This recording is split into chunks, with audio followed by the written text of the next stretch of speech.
Okay, we are live. Thank you all for your patience. Good morning. I'm Antoinette Mosley, the chair of the Housing and Community Development Committee, and I'd like to welcome you to the June 17th, 2025 remote meeting. All council members and staff are participating virtually. For those of you out there with us today, welcome. To help our audience follow along, I'll state each section of the agenda aloud. We are streaming live on our virtual engagement hub, which is accessible through the virtual engagement hub link on the front page of the city website. We also have an option for the public to listen live by phone by calling 855-925-2801 and using meeting code 9791. For those of you out there today, welcome. For today's meeting, we have the option for people to call in and comment live during the meeting. To call in live and comment, use the same number, 855-925-2801, meeting code 9791. Your phone will be muted and you will hear the meeting live. At this point, speakers will need to push *3 to enter the speaker queue. I will now go through and introduce all committee members and staff who are participating virtually. Council and staff, as I call your name, please say a quick hello. Councilwoman Sage Turner. Good morning. Councilwoman Shanika Smith. Good morning. Assistant City Manager Ben Woody. Good morning. Senior Assistant City Attorney Janice Ashley. Good morning. Community Economic Development Director Nikki Reed. Good morning. Affordable Housing Officer Sasha Batinsky. Good morning. Community Development Division Manager James Shelton. Good morning. And additionally, I would like to also welcome Dion Nelson, CEO and President of Laurel Street Residential. Good morning. And Tisha Germany and Samantha Brown of Laurel Street. Good morning. Anna Zuvinskaya, Executive Director of the Asheville Buncombe Community Land Trust. Good morning, everyone. And Jacob Comfer, Land of Sky Regional Council. Good morning, everyone. Thanks for having me here today. First item on our agenda is the approval of the May 20th, 2025 meeting minutes. Vice Mayor, I believe that Sasha had something to add. I'm sorry, I didn't see you. I'm so sorry. I just wanted to make, Zelika Bierman is here as well with Zelika Bierman Consulting for 319 Biltmore. I'm sorry. No, thank you so much for that and welcome. Thank you. Okay, now onto the agenda. First item up is approval of the meeting minutes for May 20th. I make a motion to approve the minutes. Second. Okay, we'll do a roll call vote. Councilwoman Turner. Aye. Councilwoman Smith. Aye. Myself, aye. The minutes are approved. Next up on our agenda is an update on CDBG, the 5-year consolidated plan development. Here to present is James Shelton, Community Development Division Manager. James.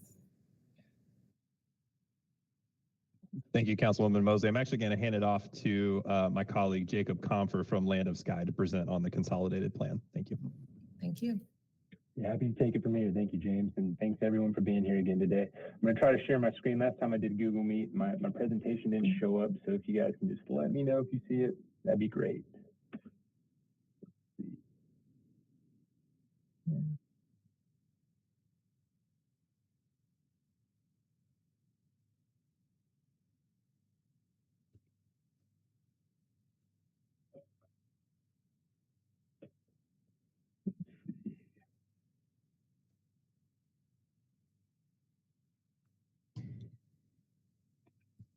Jacob, if you'd like, I have the presentation. I can pull it up for you and just let me know when you want me to advance to the next slides. Yeah, that would be incredible. Thank you for that, Katie. I really appreciate it. I don't know why I have such difficulty with this one, but thank you. That'd be great. I really appreciate it.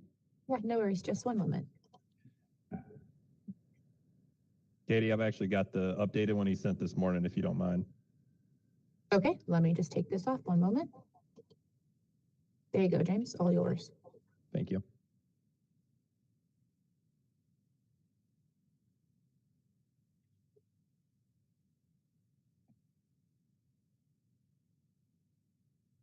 Good. Perfect.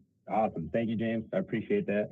And thank you, Katie, for the other efforts there. For those of you who I haven't met yet, I'm Jacob Comfort, Land of Sky. Recently started here about 2 months ago. I have a little bit of a community development background working for Henderson County, Baltimore County briefly, and now, or recently just left Buncombe County. So a bit of a community development background, and I can normally get people from a phone call to a CO pretty well, whether it's a shed in your backyard to 1,000-unit apartment complex is sort of the area that I go to. But my newest task has been working on the consolidated plan for the region, so that way we continue receiving grant funding through HUD. James, go to the next slide, please. So basically, the consolidated plan is a blueprint of how we're going to spend this money that we get every 5 years. And in order to get this money continue receiving in, we have to have a consolidated plan, which is a basic template from HUD. There's standard questions you have to ask. They do a needs assessment, housing analysis of strategic priorities, and an action plan with that. But this gives HUD an idea of what we're going to do with this funding, and also lets our area and those involved know what we're going to do with this funding. We recently found out that we're going to be getting a little over $1 million this year in home funds, which is great. You can use throughout the consortium, and then the city of Asheville, as an entitlement community, will get a little under $1 million this year, 972,202 in CDBG funding. But hopefully those numbers will, we're anticipated to decrease, but hopefully they'll stay plateaued. An increase would be great, but that's sort of where we're at right now, and hopefully we can use this money strategically in the right spots. Next slide, please. So examples of home funding uses. Broad range is typically what you'd think of as residential projects, whether it's property acquisition, rehab, repairs, site improvements, down payment and rental assistance, and other CHODO activities, which for those of you who don't know, CHODO is a community housing development organization. So think of nonprofits or something along the lines like Henderson Habitat. As you can see, for an example, they use down payment assistance for Dodd Meadows in the 2023-2024 home project. So as mountain housing opportunities for Lakeshore Village, really excited that they finally broke ground not too long ago. So I know they're really pumped about that as well too. And then the Housing Authority used it for tenant-based rental assistance. Next slide, please. Now, this doesn't really affect too many people here. This is how it was distributed throughout our region last year. Asheville exclusively had about 4 projects, but with that, Buncombe County was involved in 14 or so. But you can see how, based on not necessarily the population, but you can see more population in Buncombe, more projects for home funds. Next slide, please. Now, for CDBG funding, which is great for just exclusively for the city of Asheville, you can do more than just housing and residential activities. You can do services that support that, like social services and doing historic preservation. It's really great in removing accessibility barriers for special needs populations as well too. And you can also use this for economic development. As you can tell, Mountain BizWorks does the Opportunity at Asheville. They received funding, and that helped, introduce people to small businesses in the area. Help Make Inc. used it for great emergency shelter for domestic violence survivors. And Pisgah Legal is using CDBG funds for homelessness prevention programs. So it's great to use CDBG beyond just the housing concerns for the area, but in an effort, it all kind of paints a bigger picture of helping the community expand and grow, and so we can all prosper. Next slide, please. So right now, we're in the plan process. This is a basic outline. We've determined needs, we're setting priorities, determining the resources we have in addition to what we'd receive from home and CDBG. And right now, the biggest thing we've got is setting goals. We've encompassed basically the major half of this sort of plan process, and right now we're trying to set goals to make sure that we are on track to use those dollars effectively. Next slide, please. Here's a basic timeline of where we've been since the beginning. The storm kind of had delayed the project. Most of the time you'd start a comp plan from what I've been told previously, almost a year or so in advance, but the storm did do some delays, and that did put a hinder on things, but we've been able to kind of catch up. October through March, we normally would do a focus survey, but we used other surveys from the area, especially for DR funding, to take that input and synthesize it into the comp plan. We recently got the Bone report at the end of May, and we're still kind of working on that and did a lot of stakeholder meetings throughout the region to get feedback for the comp plan. And right now in June, we're taking all that feedback and comments we got, information from the housing needs assessment, and have got a completed comp plan draft to give to council next Tuesday. So be on the lookout for that. And finally, once we get council's blessings, we'll send it off to HUD and hopefully get their approval so we can continue to receive funding. Next slide, please. So the public surveys are used, like I said, we didn't really do a specific con plan public survey like they do in previous years. What we've done is incorporated specific surveys from the public that were used for affordable housing in Hendersonville. They did a lot of listening sessions in the fall from November and December. Of course, we used City of Asheville's DR survey. A lot of it still kind of focused on infrastructure for our area, but from that recovery priority survey, we found housing was the #2 sort of topic in that. And finally, the City of Brevard is currently working with the School of Government for a DFI Development Finance Initiative for an affordable housing in the Azalea Avenue area. And they had a lot of feedback sessions both in the fall, and then they just recently closed one up in May and April to determine an actual site, beyond determining site location, actual plans for the buildings coming soon. So that's great, good progress on their part. Next slide, please. And here's the stakeholder meetings we had. It was sort of a rock block last month of trying to get as much information as we could with as much stakeholders as possible, so that way we can incorporate the best feedback possible to make sure this is a group effort and when we're submitting to HUD. We had a Regional Housing Alliance meeting, and then that afternoon went to Buncombe County, next day Henderson County, and the following week did Madison and Transylvania. So we get a full picture of our region. Next slide, please. So within that, other groups that we have, we've got to determine the resources beyond getting that feedback of who can help and who else has funding available to make sure we can continue the process. Big part of that is departments within jurisdictions, other government agencies, nonprofits. Big one is the continuum of care, the funding they receive as well, and how we can incorporate those funds and use the tools and leverage them to get a better product result. And not every subrecipient has to be identified in this, especially this is helpful since I know what's coming up is an amendments to the action plan. We keep it kind of broad and vague in determining our goals, not so specific. It helps prevent going through the approval process again for amendments. Next slide, please. So this is the great one here, is the regional housing assessment needs. This is great from Bowen. Hopefully you guys will get a chance to meet him in Asheville, or excuse me, in August. He'll be doing a tour of sort of the area as well. It's different communities, going over the data more than I'm going to go over. This is sort of just a larger, big picture view. Big information from that is a stakeholder survey that he conducted with his staff. And this was information from 48 respondents across the whole region, diverse areas from private sector, government officials, nonprofits. And the biggest housing issues we experience is, of course, rent affordability, home purchase affordability, which is to be expected. And one of the biggest barriers to that is the cost of land and the availability of land. Two huge issues to overcome, but possible, hopefully can be alleviated with CDBG and home funds. Next slide, please. From that survey, it was found the biggest priority of how we can help renters out is with security deposit assistance. This is one thing that we kind of touched on in previous meetings, is doing, monthly rental stipends, but a huge thing, and this might not have been asked in the survey, is actually doing a security deposit assistance, because it is definitely difficult to get first and last month's rent in order to get a new place. Next slide, please. Going from renters, the next biggest issues was for homeowner and buyer assistance priorities.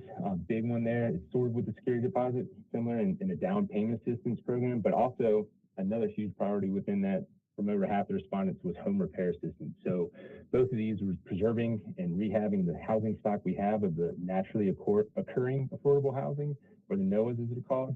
And those are two priorities that we wanted to emphasize with this year's comp plan as well. Next slide, please.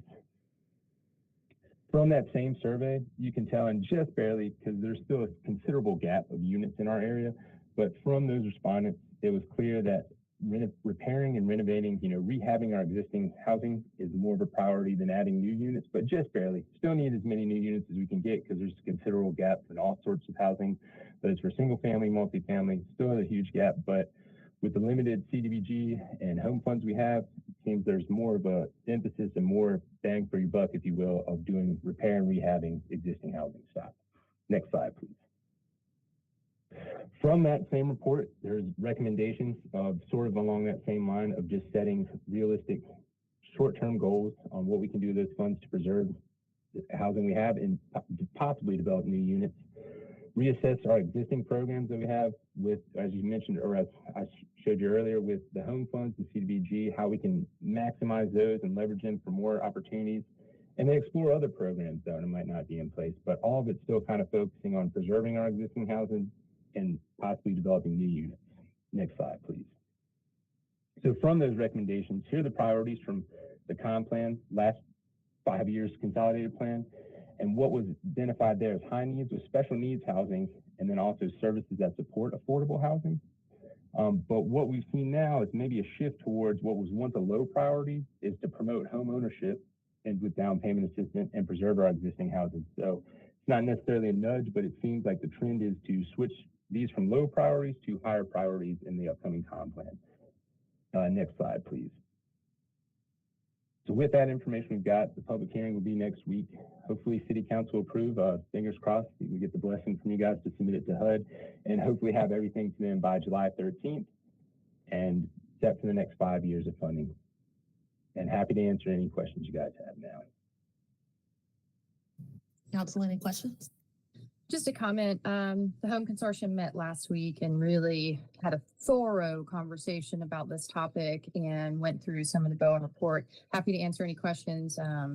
We kind of put everything on the table and then resorted it and assigned 3 things. And I think the discussion went really well. So if you have any questions for me, I'm happy to chime in. Yeah, I kind of do have one. At our last meeting, I saw you come in with like a stack. That was the Bowen report. So if anybody has that report, email it to me. I'd really appreciate it.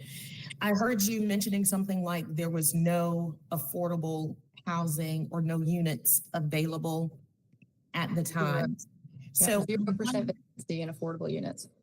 I'm wondering if that, when the survey was taken and if it had included Asheville Housing Authority properties, because I do know that they actually have units, but there was a time when the wait list was not open. So part of that report, there's a bunch of it info on the PHAs throughout the area, and there's noted a considerable wait list on those. I don't have the exact number on that, but that's still what he conducted, I'd say roughly like March, April, and springtime, that there's still wait lists for a lot of those properties throughout. And happy to send that to you, Councilwoman Mosley, that HNA, so you can take a look at it yourself as well too. A lot of good info in there. There's so much good info. I mean, like a list of every complex and its details. And then also a list of all of the properties and their actual vacancy rate. It does say that the survey data was May 2025.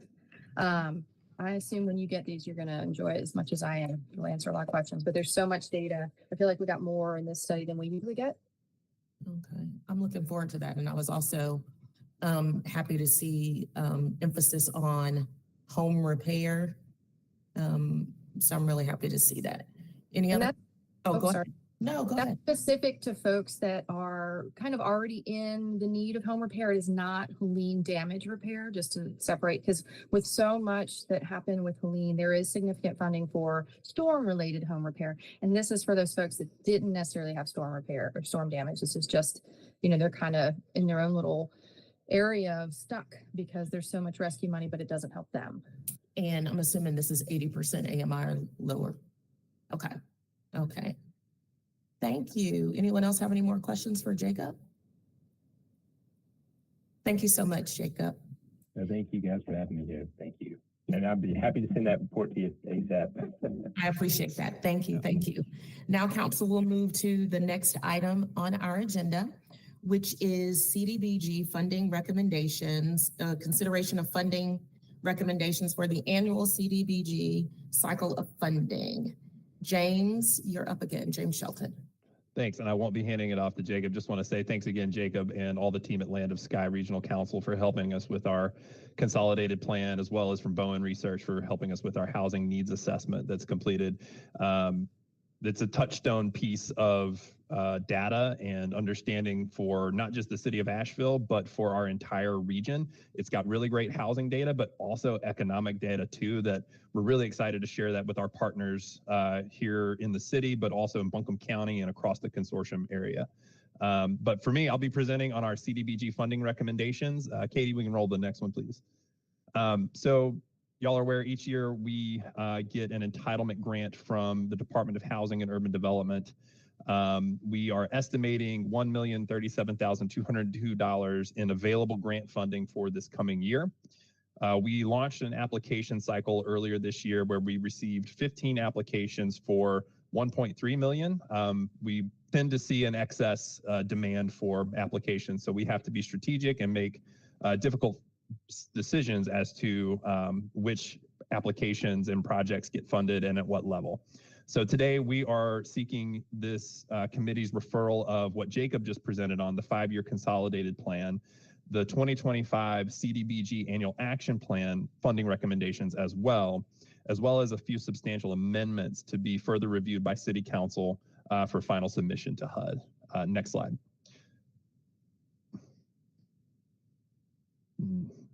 So we have a couple of items from the last year's action plan that we would like for y'all's approval to send to council for submitting to HUD for amending our last year's plan. Next slide, Katie.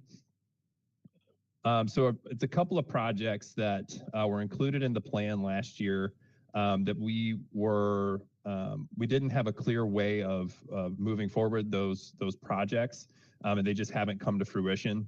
One is a fair housing project. I believe the intent here was to do some kind of like fair housing fair or fair housing technical assistance. This did not happen. So we're requesting to cancel this project and allocate the funding for this year's projects.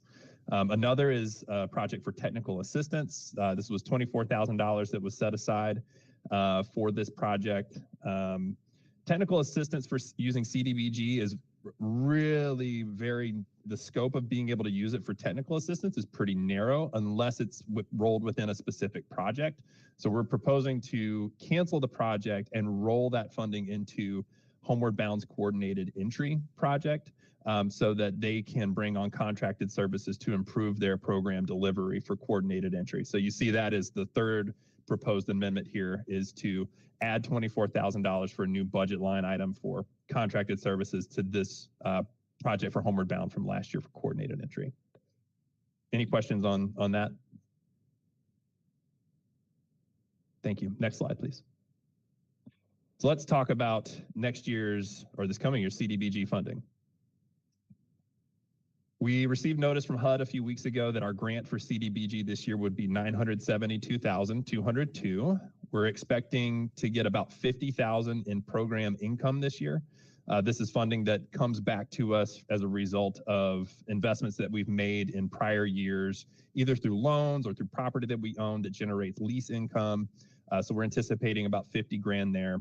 And then that canceled funding from 2024, 2025, that was one of those substantial amendments you saw a second ago was $15,000 that would be able to roll into this coming year's program for a total of $1,037,202. Now, what's available to award, we have some caps that we have to abide by. We have a public services cap of 15%. So 15% of all of our funding that's available to spend next year can be used on public services. Public services are things like things that the city might otherwise provide with general fund, but we don't, and it either creates a new service or augments services that are already out there. So we have a cap on those types of things at $155,580. We also have a 20% cap on planning and administration, and this allows us to have staff here at the city of Asheville to run these programs, to run this program specifically. So this pretty well makes this a cost neutral program for the city. So we do have to pay a little bit out of general fund for staff, but we mostly are able to cover the cost of this program with the funding we get available through the grant. And that leaves about $674,000 that we can allocate to non-public service type projects to be things like housing services, rental assistance, well, really more rapid rehousing, not rental assistance, or public facility investments. Next slide, please. So let's talk about public services funding. We have a cap, as I mentioned, $155,580. We received requests for public service type activities that we deemed as eligible requests at $465,000. We cannot fund $465,000 because we have a cap of 155. So we have to make some very difficult decisions about which projects get funded and at what level. Next slide, please. These were all of the applications that we received that came into us. We deemed one of them to be ineligible, but the rest of them were eligible under the CDBG program. I believe you guys received a memo before this. I don't want to spend too much time going into the details of all these projects, but I mean, what I want the takeaway to be is that we know that there is a big demand for this type of funding in our community. However, we have to be strategic with the decisions that we make about which programs get funded, which projects get funded, and at what level. So the total amount requested for all of these applications that were eligible is $465,000. Again, our cap is $155. So we won't be able to fund about $300,000 worth of what was requested.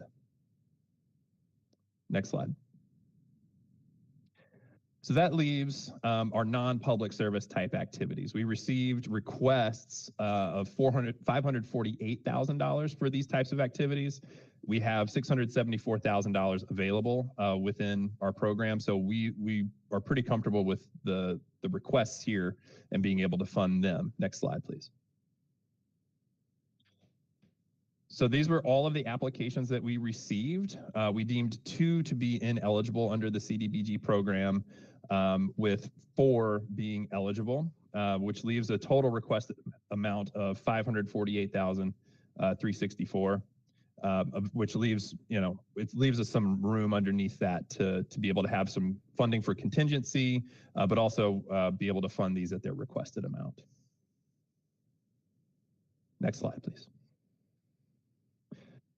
I want to touch on some funding strategies. I put it at the bottom, but I really do want to highlight that our team here at the Community Development Division met HUD's timely drawdown of funds requirement for the first time this year in 4 years. We're required each year to expend a certain amount of funds. We can't hold more than 1.5, a ratio of 1.5 of our annual grant in our accounts. So we're expected to move funds in a timely manner.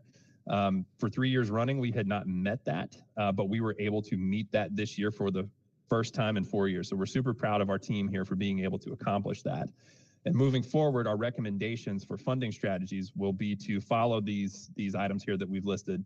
The first being to clearly demonstrate CDBG eligibility and community need, organizational capacity as demonstrated by prior effective use of funds and historical performance, to fund fewer activities at higher amounts to reduce administrative burden. Our staff can here continue to contribute significantly to Helene recovery efforts on top of regular duties. So just trying to be strategic about the number of projects that we're undertaking. Allocating the remaining non-public service dollars that we have for public facility investments that can look like community centers or city-owned infrastructure.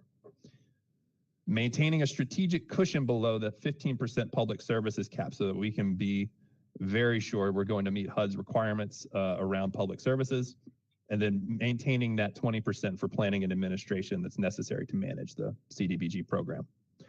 So let's get into our funding recommendations. After we've looked at all of our applications we received, we are proposing in our public services, again, we have a cap. We can only fund up to $155,580 within this program.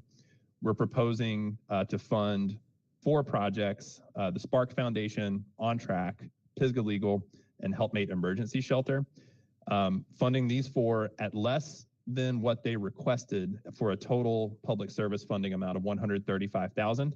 That leaves us at 13% of our total grant amount, keeps us 2% below the 15% public services cap. It allows for some wiggle room because we do have some public service type activities from this past year that have not fully drawn down. So we will have some further expenditures, some further money that's moving out in this next program year under public services. So we're maintaining a strategic cap below that so that we are going to be sure we're not going to exceed it. These projects have demonstrated clear CDBG eligibility and community need. It also meets our funding strategy of doing fewer things at higher amounts to reduce our staff administrative burden. And these folks have also demonstrated capacity of prior effective use of funds and historical performance. Now, I don't want to say that the projects that are not going to receive funding don't have demonstrated prior effective use. We just found that these were the most strategic 4 choices for us. Next slide. Or is there any questions on this? This is our funding recommendation for this year. So I do want to pause and make sure that there aren't any questions here. I will have questions because there's some, I would like to consider Appalachian Mountain Health. I don't know if you want to have that discussion now or wait until the end of your presentation. We can wait till the end. So I can finish up and we can come back. Okay, thank you. Next slide. For the non-public services type activities, we are proposing to fund all 4 of the applications that we deemed as eligible at their fully requested amount. So that would leave for contingency for public facilities and improvements that we can make in low to moderate income neighborhoods in the city of Asheville. That's that the last line there, contingency for public facilities and improvements, $146,398. And we would work internally with either Public Works or Capital Projects or Parks and Recreation to find projects that would have the need for those funding. And I believe we have plenty of those. So with a total funded amount of $694,762. So again, trying to meet those funding strategies, fewer activities at higher amounts, clear demonstrated CDBG eligibility and community need, also demonstrated capacity with prior use of funds, and then reinvesting those funds, not reinvesting, but investing in our public facilities with what is left over for contingency.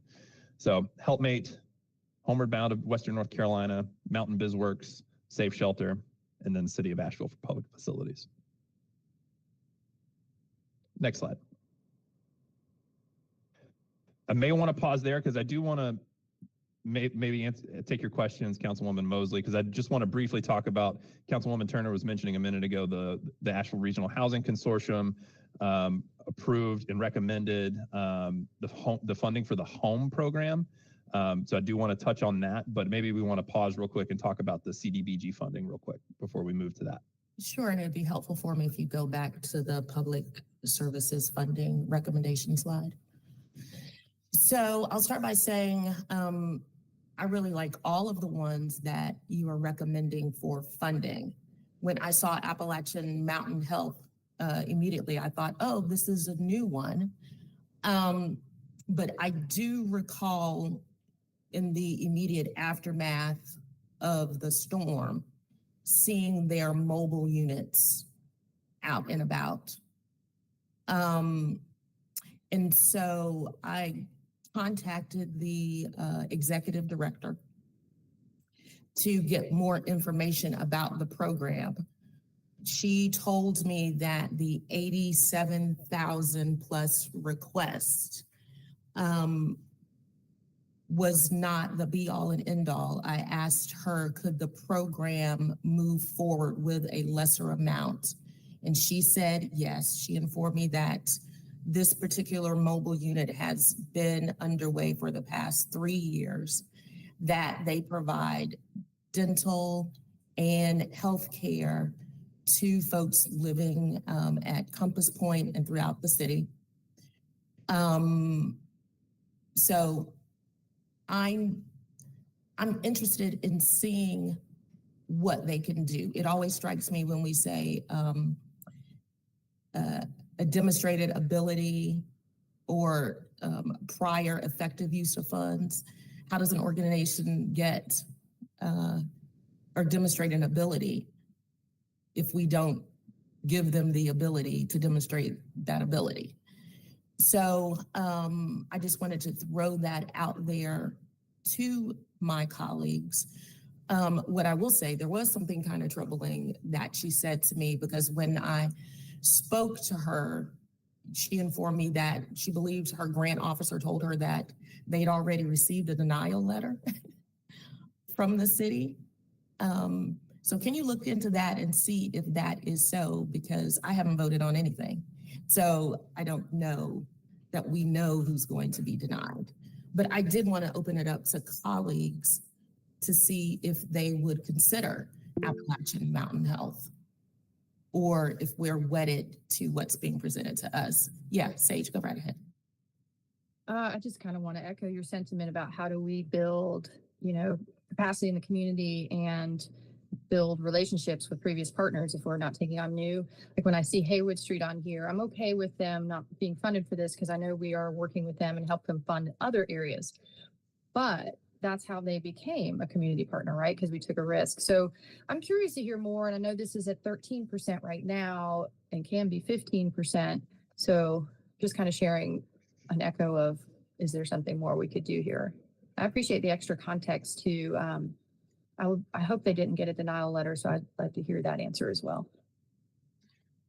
And I'll jump right in before James jumps in. We're all on the same page about how organizations demonstrate capacity to spend these funds wisely and in a timely fashion. I didn't know if that was just a funding strategy for this year or it will be an ongoing strategy. So I know a lot of organizations can demonstrate their ability to hold true to deliverables in a contract and draw down at the appropriate time. And it may not be with CDBG funding, but other funding partnerships that they have. So maybe we want to be a little more flexible in identifying organizations who do have the capacity outside of government funds, or maybe with government funds, just not CDBG. Also, I did have a question about your response to why you went under the 15%, because there's a little wiggle room to maybe do some partial funding to Appalachian. And also, I wanted to know, I don't know if I heard it in your explanation, Antoinette, but at the time of the application, Appalachian did say that their need was $87,000, but I'm wondering if anything has changed since, because sometimes you find funding in the meantime. But yeah, has anything changed since? And will what we decide on today, if we decide to give them something, will that be satisfactory? Okay, so I'm not sure that I totally understand. So when I spoke to Dr. Simpson, who is the executive director, she said they are constantly sending out grant proposals. And so anything that we could fund would go a long way. So in other words, they aren't dependent solely on this set of funding to continue their program. Does that address your issue? Yeah, it does. And so also what I did was, and we'll let James chime in, I think there are 4 projects that are recommended. I took the 15% limit, divided it by 5, and got to $31,116 per applicant if we decided to do it that way. But that was before I realized that Spark Foundation is the only one that asked for less than that 31,000. So just throwing it out there to see if we could do some partial funding. Just say it again, how much would each org get?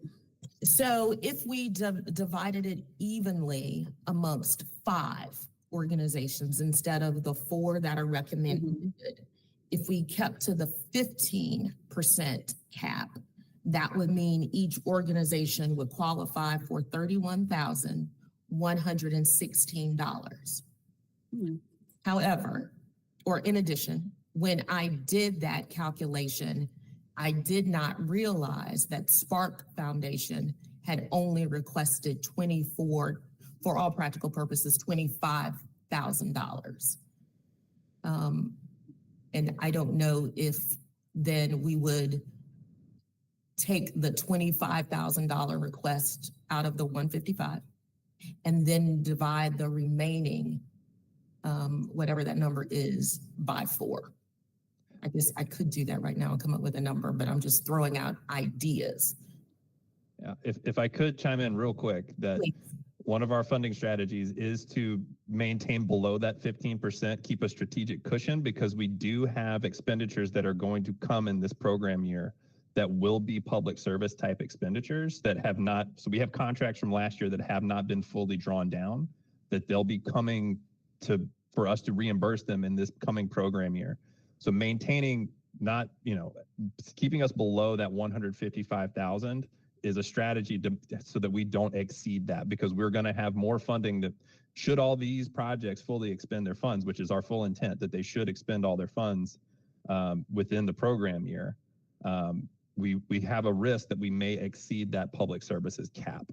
So I would request that we try to honor a little bit the keeping that strategic cushion below the cap of, not getting too close to that 155. So what I did, James, was then to take the 135,000 that keeps us at the 13.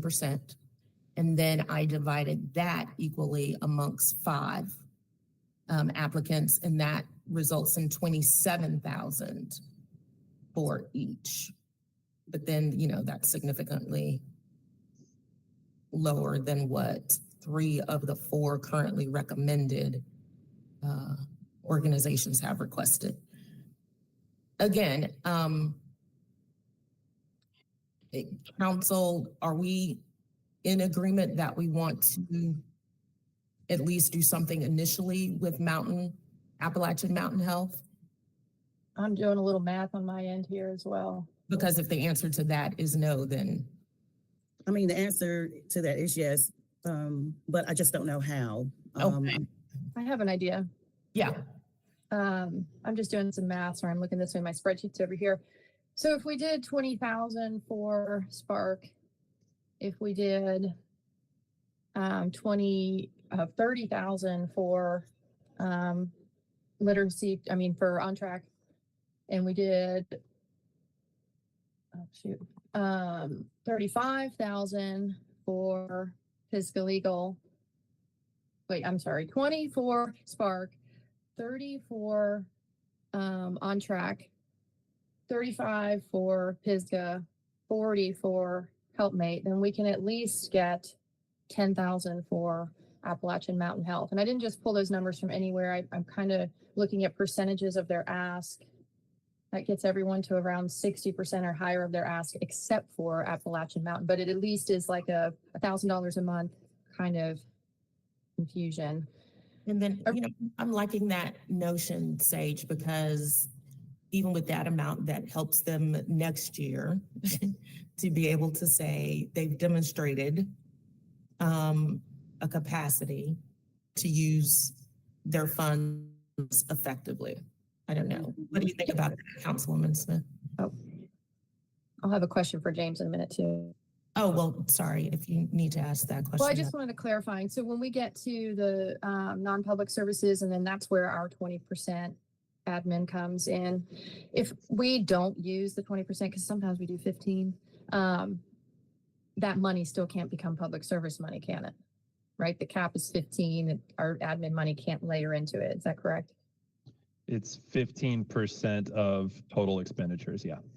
So it's anything that wouldn't be spent as admin cost would be subject to the 15% cap. So if you've got $100,000 left over, you would only be able to use 15 grand of it for public service type activities.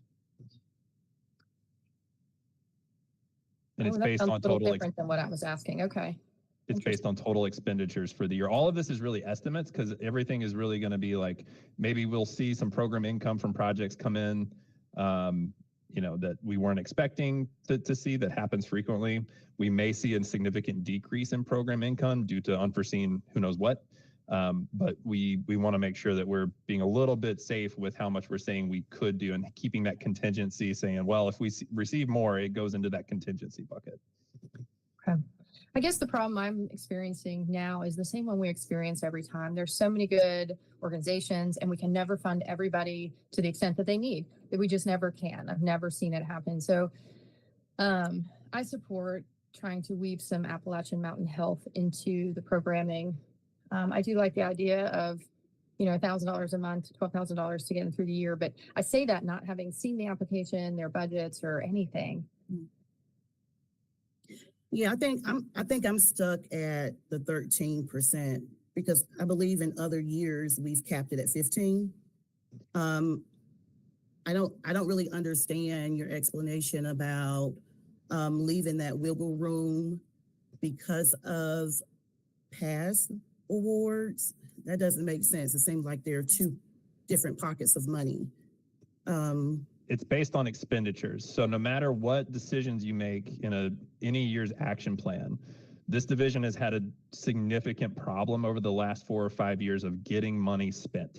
And so we've had a lot of progress made this year to encourage our subrecipients and our partners to get money spent. But however, we still have a significant amount of funding that's been previously allocated that we are still getting making reimbursements for. So the cap is not based on what you're allocating in your action plan. It's actually about how much you expend in a program year. So by keeping us below the cap in the funding allocation in this action plan, and the expectation that we're going to have further expenditures above and beyond what you see here from prior contracts, we're going to have more public service type spending than this program year. Yeah, correct. So by our funding strategy of trying to fund fewer activities at higher levels, we're hoping to be able to provide better customer service to those organizations.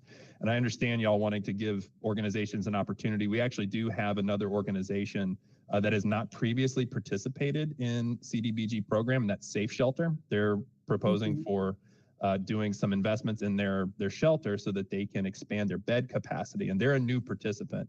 And what we're proposing with funding, organizations that have demonstrated capacity, the proposal, I think, from our seat in the staff level is that we're willing to take on a little bit of that new participant risk for sure. We understand there's a lot of hand-holding that has to go in, but we definitely want to, honor if there's that need for looking at, further expansion of, looking at Appalachian Mountain Health, we're open to that. And I just want to respond to the comment about denial letters going out. We did send out, it is our standard, procedure that we send out initial notifications to applicants that we've either going to recommend funding or not. The letters that we sent out indicated that our funding recommendations would go to this committee for their review and approval. So we made that clear in the letter that this is a staff recommendation. However, it does go to this committee and it does go to council before any final determination is made. I'd be curious to know, so your explanation to Councilwoman Smith about going to 13 was very understandable. Was there a reason you landed at 13% instead of 14%? Exactly my question. I think with the 4 applicants that we deemed here as one having the demonstrated capacity, these are recent participants in our program. The other 4 are not, except for Homeward Bound. Homeward Bound has some existing funding. They're one of the ones that we continue to fund from last year that has some money left over that we're looking to see them get spent down. They've actually got some significant funding, not just from CDBG, but from CDBG COVID funding as well as home TBRA.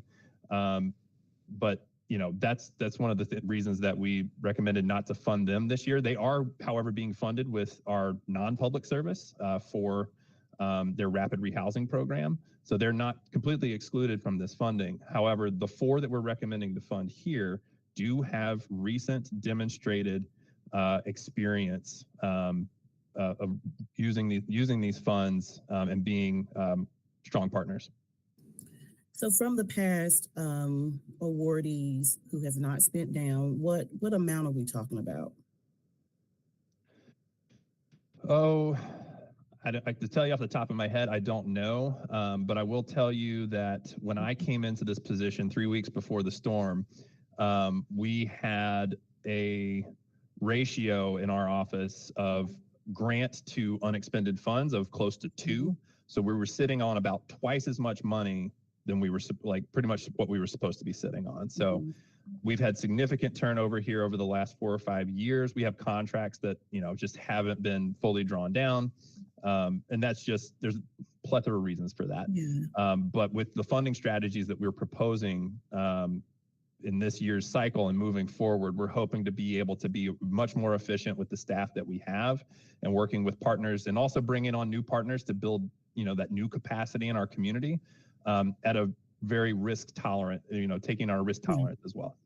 Because I know one time before during strategic partnership, it might not apply to CDBG, but I know that we had a spin down plan or some type of planning with orgs. And if they were unable to meet those timelines, we would actually just, rescind their offer and reallocate. I'm wondering if there is, you see that being a possibility? Because I'm just trying to make sure that we get these organizations here a little more cushion, especially Appalachian Mountain. And I can't tell, Sage, is your hand up? It is, but I'd love to hear from Ben first. Yeah.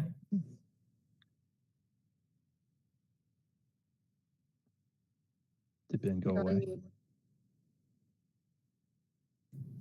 Did Oh, he- Ben, I bet it's great, but you're on mute. I haven't done that in a long time, forgot to unmute, but I did. No, I just have a question, actually. I just want to get James to say this maybe.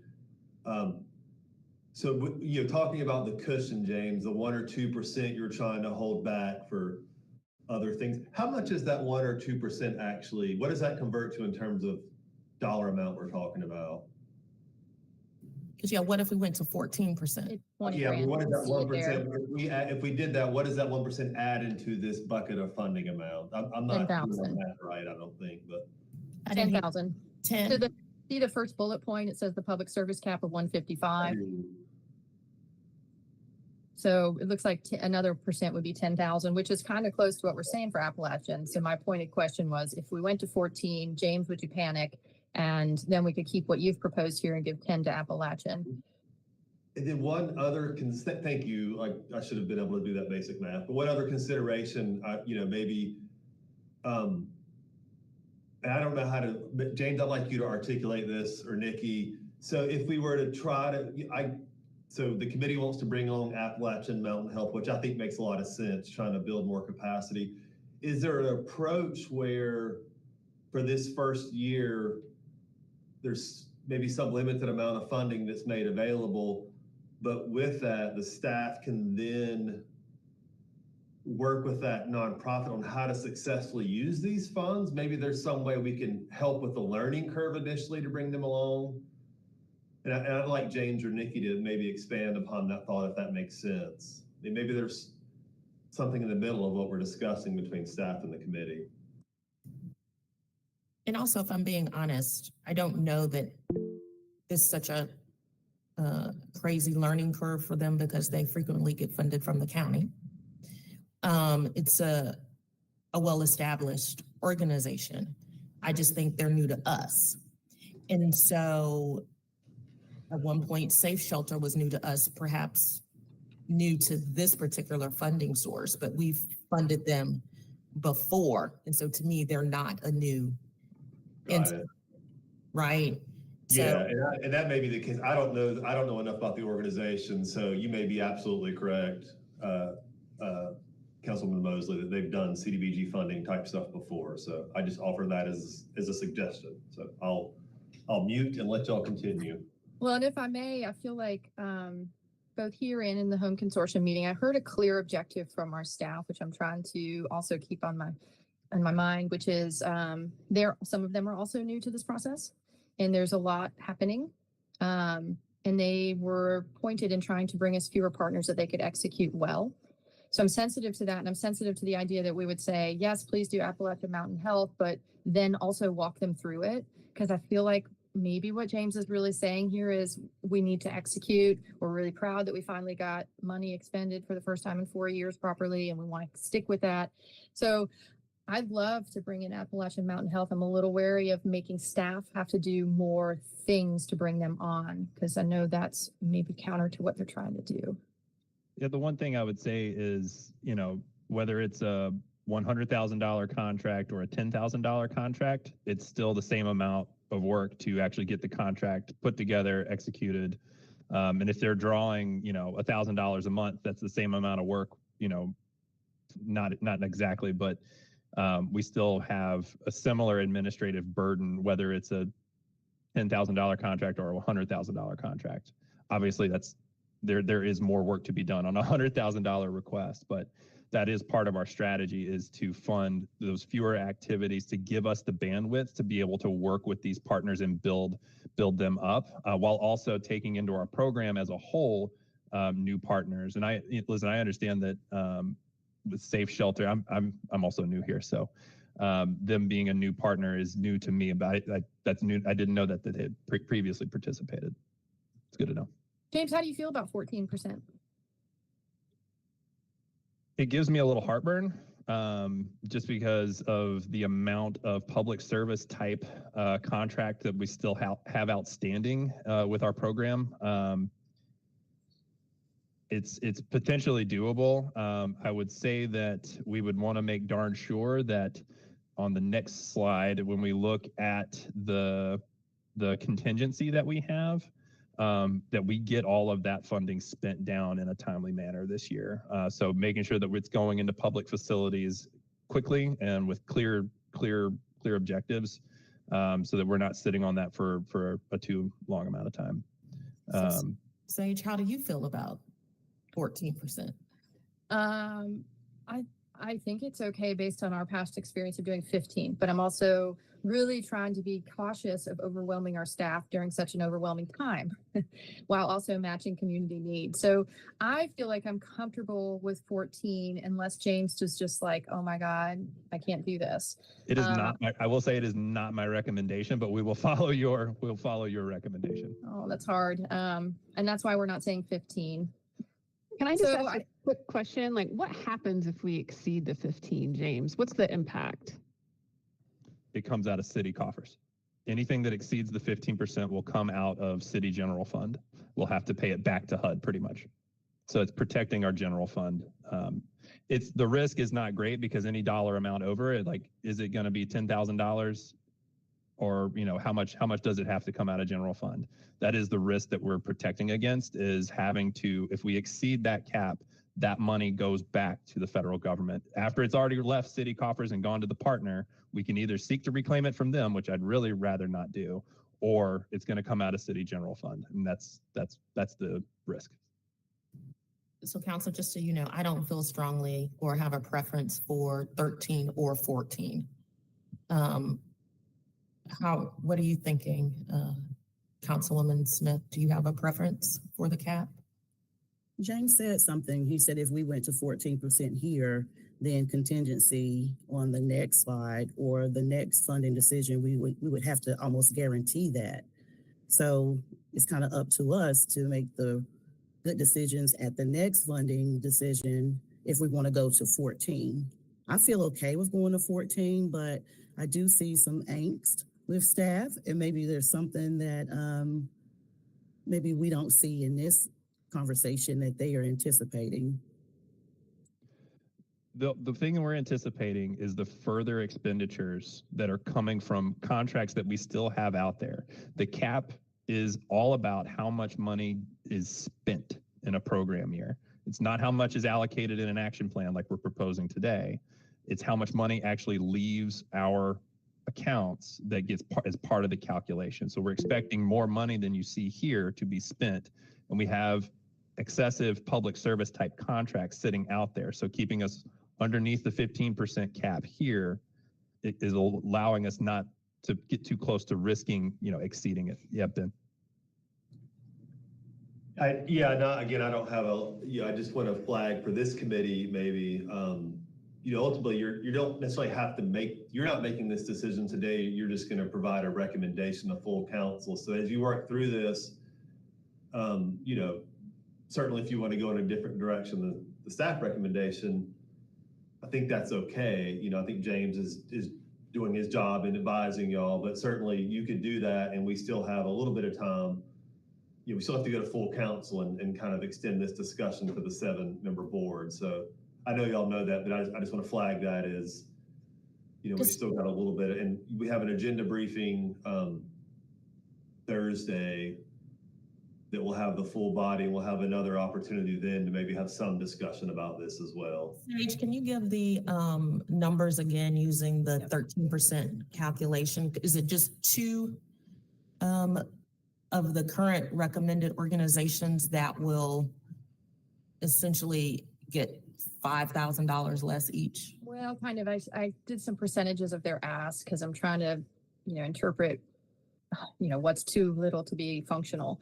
And I will say, James, just so you know, this is the first time I've heard it explained that way, of the actual expenditures in a calendar year as opposed to an allocation on a spreadsheet. So pardon our dysfunction for a few. I have never heard it explained that way. So that's very helpful and makes me a little wary about the 13 now.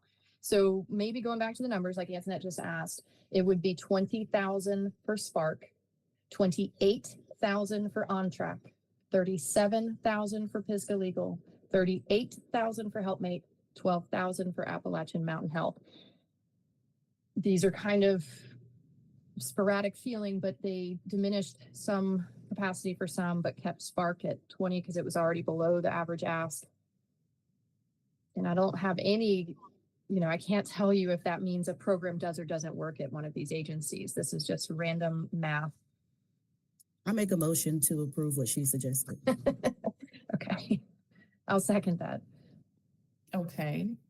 Could you run and that then- one more time, Sage, so I can Yes, have it in my notes? and just for conversation, to Ben's point, for potentially between now and when it comes to council, maybe we could check with these agencies and make sure we're not disrupting something that is like, I can only do it if it's $1,000 more or something.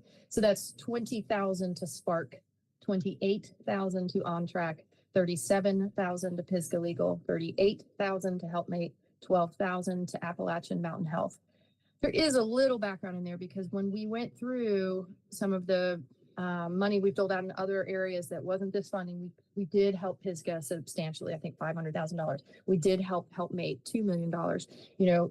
We have extensive history with some of these, so I don't feel like we're necessarily withdrawing any support. We're just reorganizing this pool.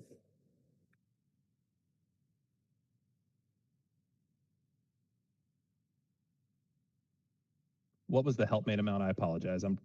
That's okay. 38,000. And that leaves 12,000 for Appalachian Mountain. Hits your 135, stays at 13%. Got it. And then I guess we're ready for a roll call, Chair. I'm sorry, everything died on me. I just jumped back in. Can someone update me on what just happened when I went away? Did you make the motion for the 13? There was a motion and a second, and then I pontificated on why I got there. It's not important. So we're Okay. ready for roll call. Get back in. So we'll do a roll call vote. Councilmember Turner, Aye. Councilmember Smith, Aye. and myself, aye. The motion passes. We'll move on to the next portion of the presentation while I get my tech stuff together. James? That's great. So just so you know, there will be a motion that we're requesting at the end of this for the overall action plan. So if you'll go back to the last slide, that will include the funding for non-public service. Then the next one, Katie, I'm sorry, this one, that would include this. So y'all, what you've moved on is to change the allocations for public service activities. This remains static here. So then what we'll be requesting is at the end of this, the full package of the action plan for this year. Great.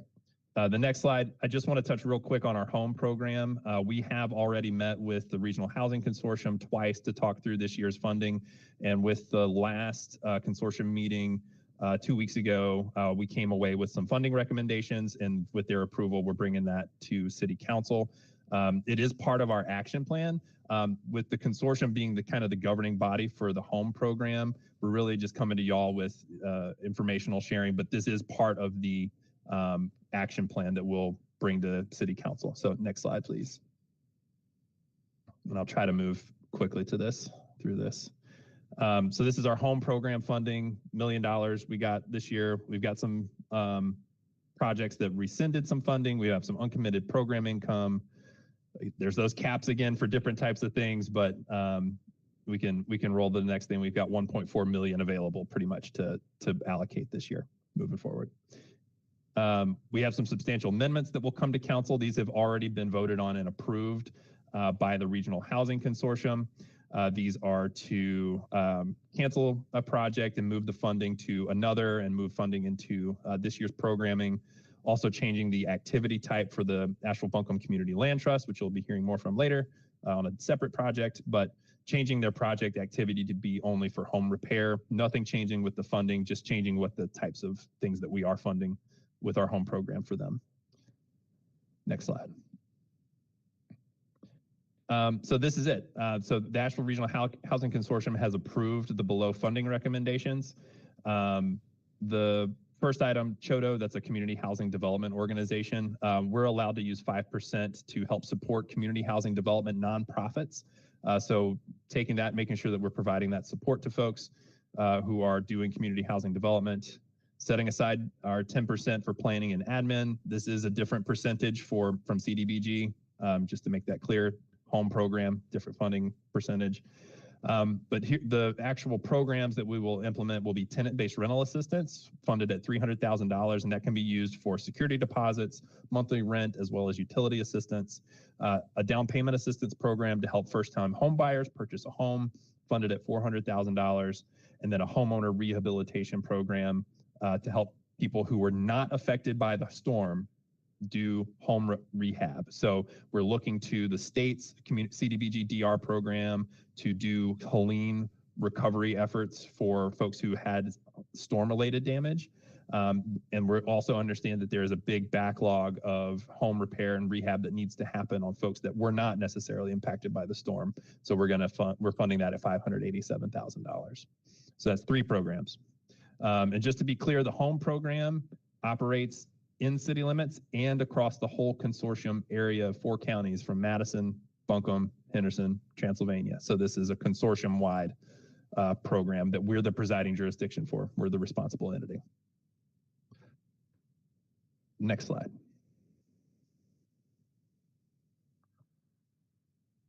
So our next steps is to bring the consolidated plan, the annual action plan, and the substantial amendments that we've proposed to City Council next week. And our suggested motion in the next slide would be to, well, I think it's in the next slide. Thank you. To forward the consolidated plan to City Council, the annual action plan, and the funding allocations, and recommend approval for submission to HUD and the substantial amendments, all these words here. So, Council, does anyone have any questions? So I'm wondering if Janice is on here. Can we keep the motion that passed earlier and then just have someone do a motion to approve the consolidated plan and recommend council? Which part needs to be removed for what we just approved? I'm curious if we can. We can just identify the changed amounts, right? With the amounts formally. I can read them again into the motion if needed, but okay. Funding allocations as amended, perhaps funding allocations as amended for submission. That would be fine. Okay. Sage, you want to make the motion?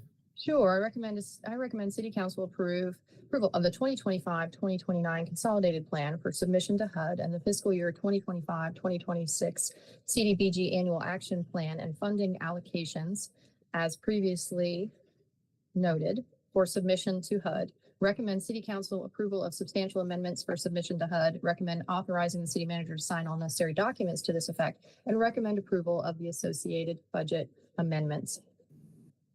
Second. Okay, roll call vote. Councilwoman Turner? Aye. Councilwoman Smith? Aye. And myself, aye. Motion passes. Thank you, James. Thank you so much, James. Thank you. You did it. This was a big lift. I know you were new. Thank you. Thank you. thank you all, very much appreciated. And on to the next item on our agenda. That's 319 Biltmore, the revised development proposal. And Sasha is here to present to us. Thanks, Sasha. Thank you so much, Vice Mayor. Thanks, Katie. First, before I start, I want to make quick introductions, even though that already happened at the beginning of the meeting, just to refresh people's memory. I'm here to present a revised proposed development for 319 Biltmore. And with us today is Dion Nelson, who is the president and CEO of Laurel Street Residential, and Tisha Germany, who is a project manager at Laurel Street, And we also have Zelika Bierman here, who is a consultant that we contracted with to help us evaluate this deal. So, and with that, I will start with a few key takeaways. So we're presenting a new development deal that addresses current housing challenges and provides more affordable units and gets the first phase underway in 2026. The affordable housing landscape has changed since Tropical Storm Helene, and what is going to happen is we are, as a city, are going to have a larger role in funding projects in the next 2 to 4 years, and I'll explain that later. It's essential to continue with development of affordable housing to assist with recovery from the hurricane. Costs are going to continue to rise, so time is of the essence. And lastly, this revised deal has been vetted by an outside expert, being Zelika, and is being recommended by staff and is in line with other current affordable housing projects and those subsidies. Next. So first, really quickly, we just want to do a little bit of a refresher about developing affordable housing. Next. I know this committee knows a lot of this, and you all know more than the rest of council. So this is kind of almost a practice session for the whole of council. So bear with me if you know all of this. As you know, costs continue to increase. And even with our new affordable housing bond dollars, there's really not enough resources to fund projects without additional subsidy from other sources. The CDBG-DR funds that the city and the state have will be crucial to making these projects viable. So, and over the past 5 years or more, the city and the county, we were often co-funders of projects, right? Sometimes we were equal footing on projects.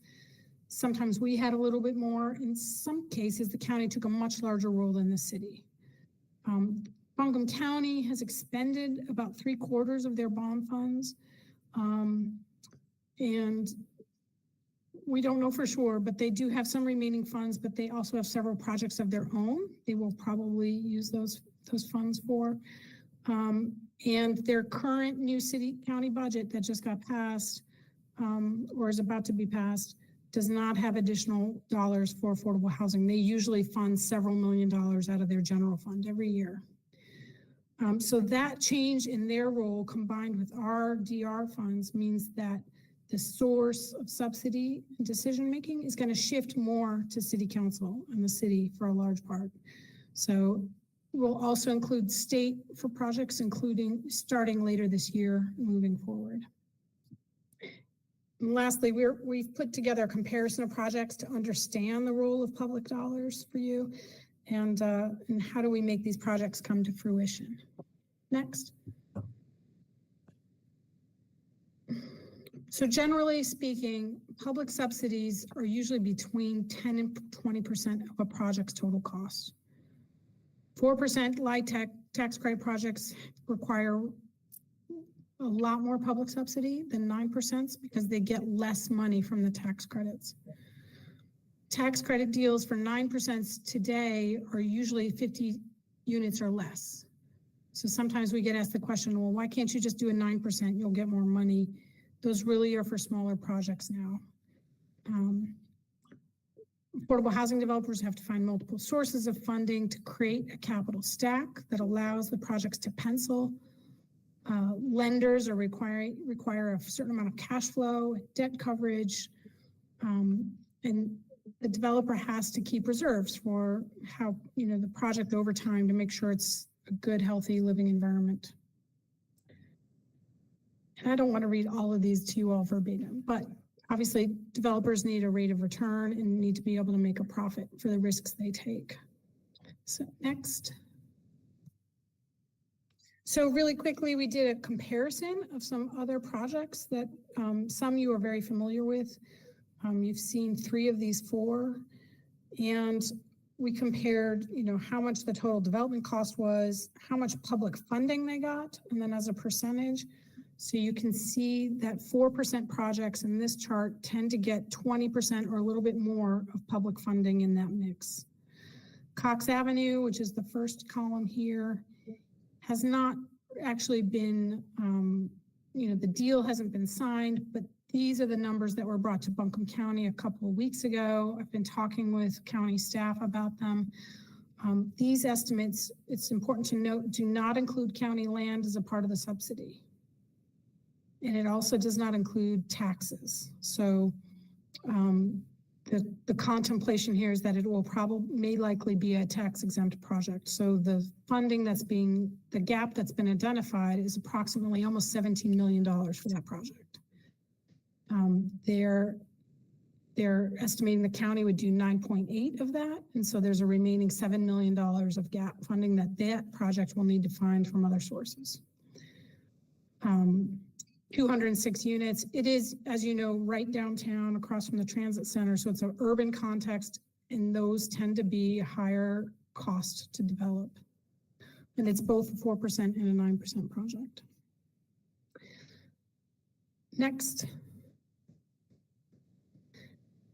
Really quickly, housing needs assessment that just is coming out very shortly.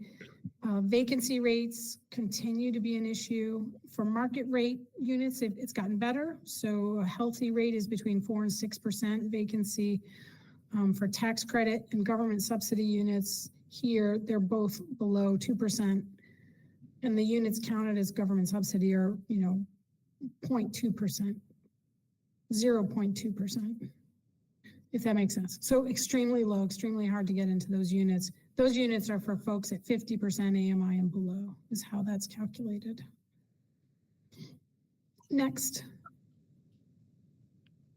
So now on to the deal that we are bringing to you. Next, Katie. First, just a little bit of background to refresh your memory. We purchased this land in 2019 for approximately it was $5.3 million, and then it was appraised at 5.7, and we put some additional infrastructure into it, actually to equal about 5.7 million. We issued an RFP just before COVID started. We worked on that process. We began negotiations with the first ranked firm, Homes Urban. And ultimately, they withdrew in 22. And just important to note, like our baseline, our minimum affordability was 20% of the total units being targeted to 60% AMI, and with at least 20 years of affordability. And that's per our policy that council passed, I believe, in 2019, for when we dispose city-owned land for affordable housing. And that lines up very nicely with the state bond statutes.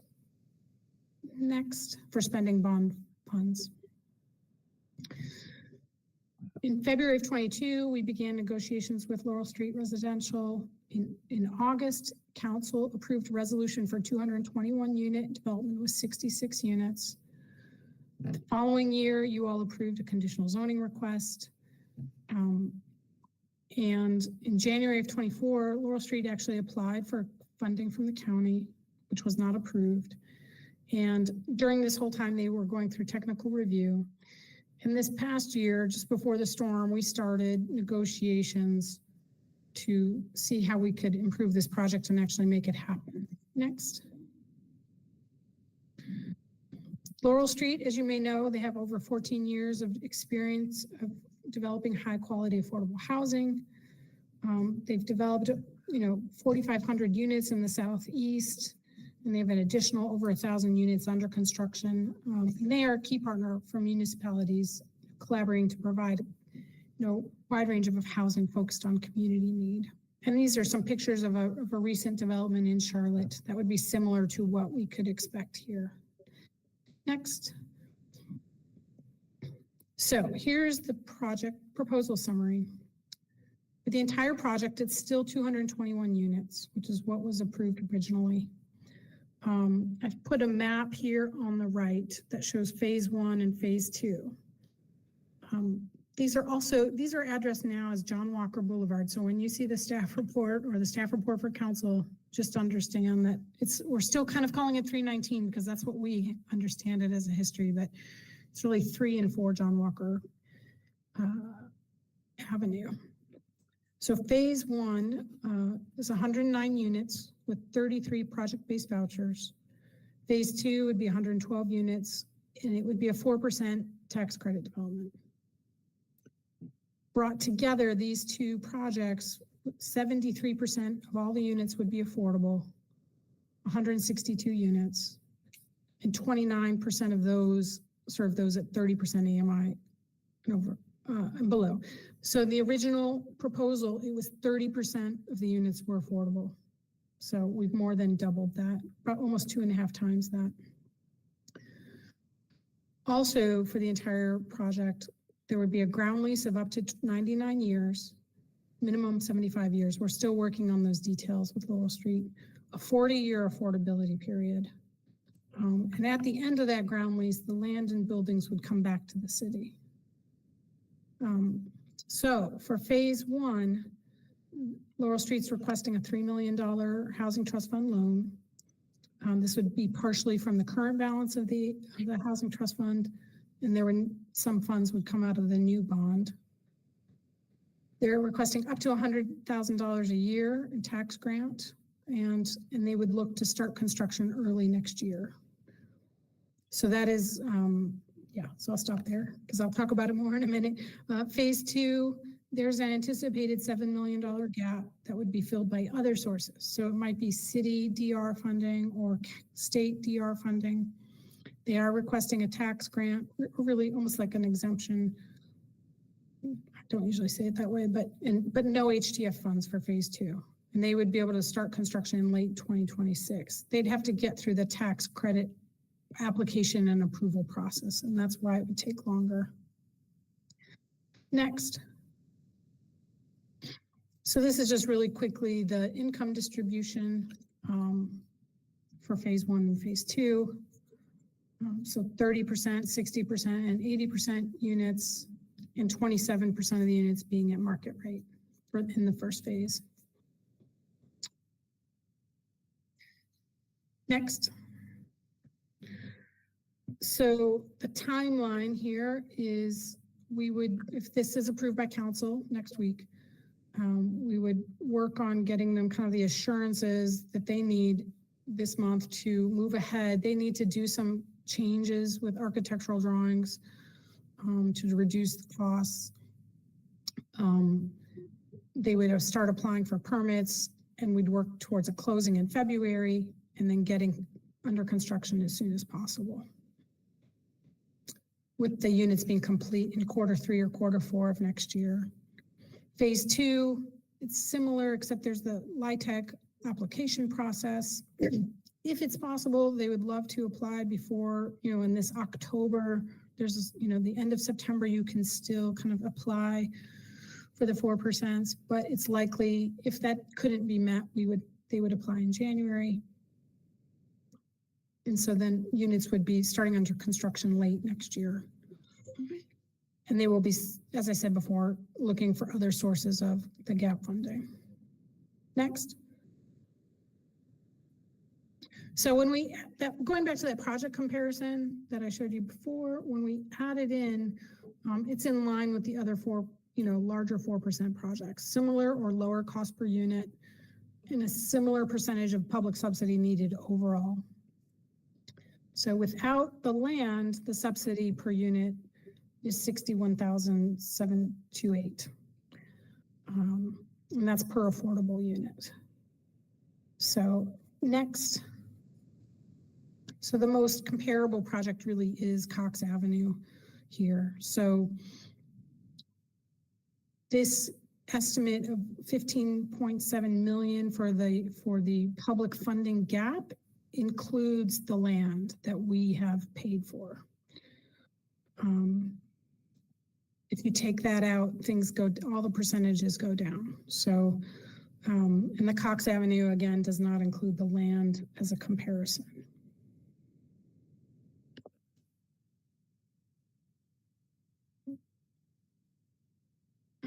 I guess I'll keep going. Next, Katie. Yep. So just doing some quick analysis here. Phase one is going to cost us more money upfront, but it allows the project to get going sooner. And then it allows them to start pursuing phase two with this commitment, but we won't have an HTF commitment for phase two. It includes a lot more affordable housing units than our previous agreement with them. They're very experienced and they're ready to proceed. The ground lease is a way that we will get that asset back at the end of the 99 years. And it, helps us get going. Sage? Well, I paused right there because I'm hoping you can talk about that. I have a growing list of questions, but so this is a new model, essentially. I don't know that we've seen a project where the land and building would be turned back over to us in some kind of grounds lease form. So how do we feel about that? What's staff's perception on that? Is that great? Is that a potential liability if the building is 75 years old? And maybe Janice will want to chime in here. I think the ground lease, we think it's a good thing for several reasons. It's actually the model that DFI, the Development Finance Institute at the School of Government, recommends. Oh. So, it's a model that's being used across North Carolina. I know it's used in Charlotte a lot, where Zelica ran the Housing Trust Fund for over 20 years in the city of Charlotte. So, Janice, do you want to say anything about that? Well, and maybe Janice, you could elaborate, like why a grounds lease versus like an ABCLT model?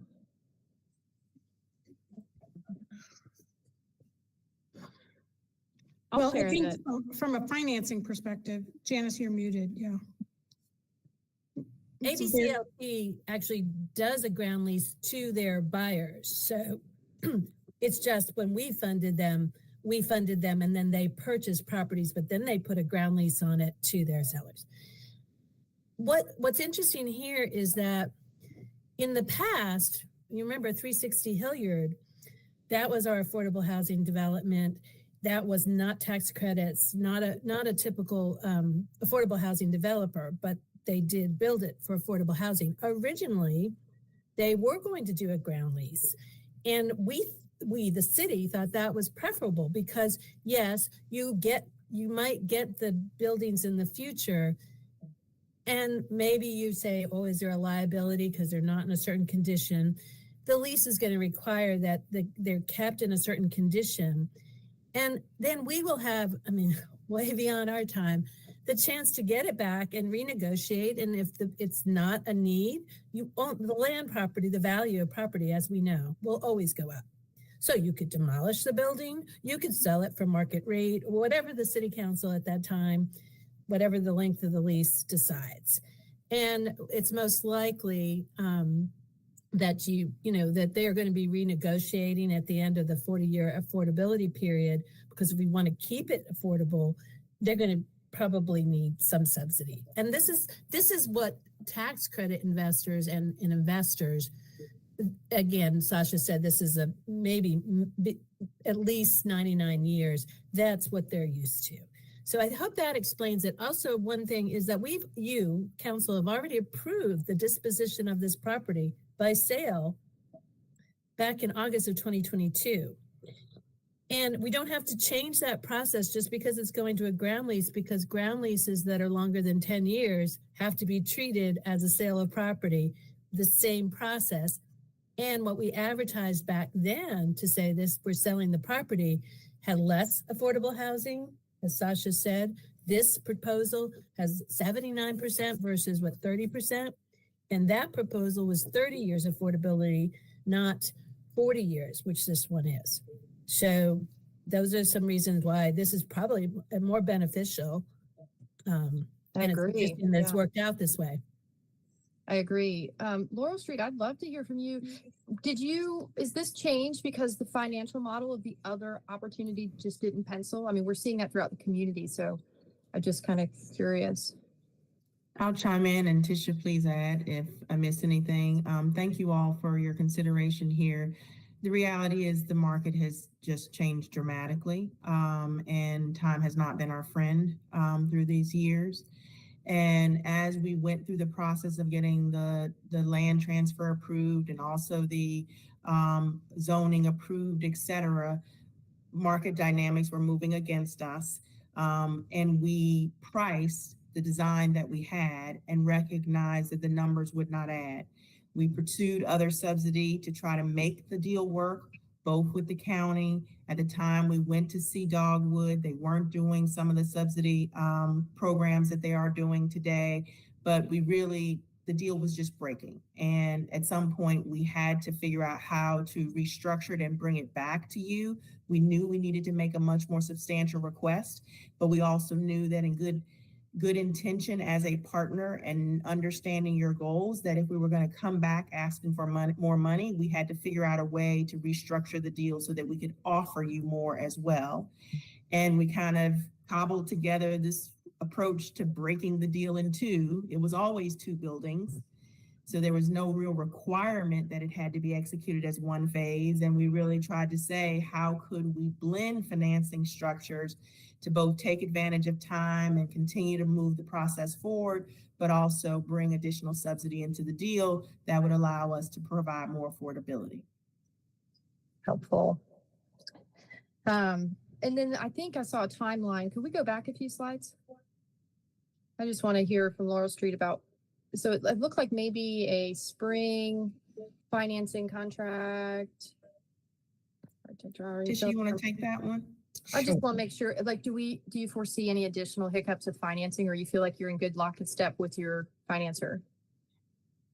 I think we at this point in time are in lockstep with as well as we can be, right now. We feel comfortable with where we are with the schedule. We're excited on the tax credit side. Sasha has a submission either in October or January, but we have had conversations with NCHFA, which will allow us to do that October submission. So that we're excited about. It's a heavy lift, to be honest, to get there, but that will allow some of the resources that we're trying to employ on both sides to have some sort of ability to work together and provide some sort of savings there. So we think we feel comfortable with that. We know there's going to be challenges in construction and making sure we have a team able to execute, but this is what we're presenting with something that we feel comfortable would be able to support. And I would only add, we have a strong preference to trying to make the October round. If you can apply the second round of the state agency, it actually moves a little faster. When you apply in January, you get locked into their 8-month approval window, which starts to push us then out of 26 in terms of construction start, much later in the year. So the spirit of the reproposal was really to present a two-phase project that kind of looks and lives to the community like one project. We know it's two phases. There's two closings, two financial executions, et cetera. But frankly, from the outside looking in, you're going to see 319 Biltmore under construction and starting to deliver building 1 first, building 2 later. But we wanted it to feel as cohesive as possible in terms of delivering a complete project. This scenario allows us to do that. It's our goal to try to keep it as tight as possible. That's helpful. And this is a little side comment, but may prove helpful and would involve Antoinette, our chair. In previous projects that came to us that we're going to do a LIHTC application in downtown where we have no parking requirement. I was a previous chair and I wrote a letter to the NCHFA saying, hey, our downtown environment has 0 parking requirement. Can you ease some of the requirements in your QAP? And they granted such. So if you face a parking issue that's making you juggle things differently, that's an option. And then also after we had a major, I guess it was after Transylvania County had a huge storm come through, those of us like the mayor and the chair of consortium wrote NCHFA again and said, we've suffered this huge devastation. Could you consider additional application awards for us? And that was the first time we got 2 9% in a year. I say this to say maybe we can also chime in and help you with supportive letters for your 4% or your timing or whatnot. If that's helpful, let us know. I really appreciate what you all are bringing back. I feel like there's more details I need to review. Are we voting on this today? Is that the timeline? Yes. I would say thank you for your support. We welcome that. We always ask for parking waivers. We think the state's parking requirement is excessive. But I've never seen them go all the way to zero either. But they will give some relief. We have a great relationship with NCHFA, so certainly whatever we can do to make this project more successful, we leverage our relationships to make that happen as well. If we can help at all, let us know. And then my last question is for staff, if there's any terms on the potential HTF loan, is this like deferred? Is it 0%? Are there any details you could share? Maybe, Katie, if we could go back to where we left off. Maybe go to the next slide. So we are recommending this ground lease up to 99 years, which, you basically, as Janice said, in a sense have already approved actually in terms of sale versus lease. But it's revised terms. It's like reconfirming your approval. $3 million GET funding at 2% interest only from cash flow for 20 years. So it's a 20-year term. So we would get paid back, sooner than later. And then the tax grant, we're not calling it a Luigi, we're calling it a tax grant of their city taxes. The estimates we're using I believe are high. I don't believe they're going to be that as much as we're looking at. And then we have the reasons here. I think we've kind of already said all these things, but it's going to close the funding gap for phase one. It allows them to get going. Et cetera, et cetera. So, next, Katie. It fits your council goals in terms of fiscal impact. The $3 million from the Housing Trust Fund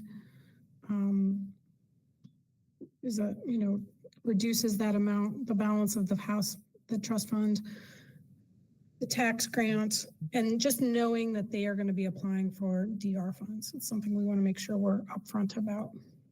Next. Again, I think I've said all of these pros. In terms of cons, obviously these funds won't be available for other projects. We're putting the funds upfront. And the majority of the affordable units are in phase two. And that they'll need additional funds. So those are all things that you understand. And next, I think we have a suggested motion. But yeah, any other questions? And if you have any questions for Zelika here too, she's available. Safe. Staff question. So are we officially moving off the schedule of like one lump period of time for all HTF applications? We're going to do these on a rolling basis again? Yes and no. So, this is out of order in terms of like doing a big, thing. As a city project, we think of it as a special. Right. Okay. Yeah. I will say that we will be coming to council maybe in July, and maybe, I don't know when the vote will actually be, but with a plan for the affordable housing bonds, which would really set in motion how the Housing Trust Fund will work. We have one application kind of that's been submitted that we're kind of holding back, and just basically explain to them we can't really take this forward until the bonds are decided how they will be spent by council. Okay. And then what about, and this may be a Janice question, we of course hope that this doesn't happen, but what happens if phase two doesn't come to fruition in our end? We've got a phase one complete project. We've got a empty parcel where phase two would be. What does that look like? We would modify the ground lease to take the property out of that, and then we could do what we want to do with that piece. We haven't gone that far. I've got a lot of confidence in Laurel Street, but but I've thought about that, and I think we could. So this as proposed, we'll do the ground lease for both parcels, but if something happens, then we can separate it out, and then the lease would only encumber this part, the phase one parcel. Janice, do you think that means that we should put a time requirement on it? Kind of like when you go through a CZ process, you have a limited time of years to do it before you lose the right. Could we be sitting on something for 40 years, or does that mean that council would have to act to take it back? Or how do we spell that out? And we know I think at least we'll anticipate that construction or COs need to be obtained by a certain period of time. There's CZ has that on it too, that they have to. Oh, right. The CZ is only good for so long as well. Now the CZ is only for the phase 1 as well. So I think we will definitely be able to structure it so it would be a default of the lease. The lease is saying, this is what the project is. This is the area. If that's not delivered, then there's room for negotiation to say this has to be modified. Okay. Well, my last comment is, what a creative solution. My goodness. That's a lot of moving pieces. So if there are no further questions, Janet, go ahead. I just have to say this tax grant, Sasha, no. Well, we never call, so it's very similar. It's going to be formulated exactly like a land use. We do call it incentive grant, but in tax law, it is still going to work the same way. They need to pay it and then it will be repaid. So I would rather call it a rebate, but just. Good afternoon. This is Zalika Bierman. I just wanted to make a comment. I first of all, thank you for City of Asheville and the housing staff for selecting me to consult on this project. I have worked with Laurel Street for a number of years and done over 150 projects in the City of Charlotte over 21 years. And I believe Laurel Street is one developer that you can 100% depend on. They deliver and they do the most challenging development in the community. So I think it's a great partnership. Well, thank you so much for that. That's great info to have. So staff, council, if there are no more questions, I will entertain a motion. I make a motion to recommend the Asheville City Council authorize the city manager to negotiate and enter into a development and lease agreement with Laurel Street Residential for the development of 319 Biltmore, which will include 162 units affordable for 40 years and a ground lease up to 99 years. Additionally, we recommend that City Council approve the $3 million loan to Laurel Street Residential and a tax grant for each parcel up to $100,000 per year for 20 years. I'll second. And I have a little discussion before we vote. Go ahead, Jen. I just wanted to share that. So for staff's sake, when it comes to a city council, I will want to see the language on the grounds lease and that, clawback or timeline or something. That's all I'll be looking for. And I appreciate the last commenter's input. This is by no means a critique of the project or something. Laurel Street's awesome. We're seeing the most amazing development team still hit issues. So I'm just asking my due diligent questions and I'm excited for y'all. Well, thank you for that. Shanika, any comments or are you ready to vote? Ready to vote. Thank you all for being here. And thanks for your hard work. Roll call vote. Councilwoman Smith. Aye. Councilwoman Turner. Aye. And myself, aye. The motion passes unanimously. Thank you so much, Dion and team. Y'all have a great rest of your day. Thank you for everything. We appreciate your continued support and we're excited to get it going. Thank you. Thank you. Right, take care. Bye-bye. A jam-packed HCD meeting this morning. We'll move to the last item for vote on our agenda, and that's 32 Grill Street and 32 Olive Street. Sasha, you're back up. Yes, thank you. And I'll try to move fast. I think, honestly, this is just because y'all haven't been meeting. So we've been working away. We have lots of stuff to talk about. So I'm here to talk about 32 Grail and 32 Olive Street funding request from the Asheville Buncombe Community Land Trust. With us today is Anna Zuyevskaya, who's the executive director. Next. ABC, and I will call them ABCLT, the land trust is requesting $250,000 to help fill the gap for two home purchases in legacy neighborhoods. They are the only land trust in the nation, or in the region, excuse me, sorry, there's many land trusts in the nation. They're the only land trust in our region, and they're creating a permanently affordable housing for qualifying households. And this, requires more investment than a typical affordable housing program. These projects fall under our affordable housing plan goals of funding anti-displacement work, building community partnerships, and preserving naturally occurring affordable housing. And if approved, this grant would be funded from a 2016 bond funding. I can explain that later. Next. So just really quickly, similar to the last presentation, I wanted to present a diagram of how community land trusts work. As Janice said earlier, the land trust, when they buy a property, they retain ownership of the land, and they do a ground lease with the person who buys the home. The person signs a 99-year lease, and they're able to build equity, and they can move into often folks are able to move into the private market after owning a CLT home. And it's also an inheritable asset. So it can actually help with generational wealth building. Next.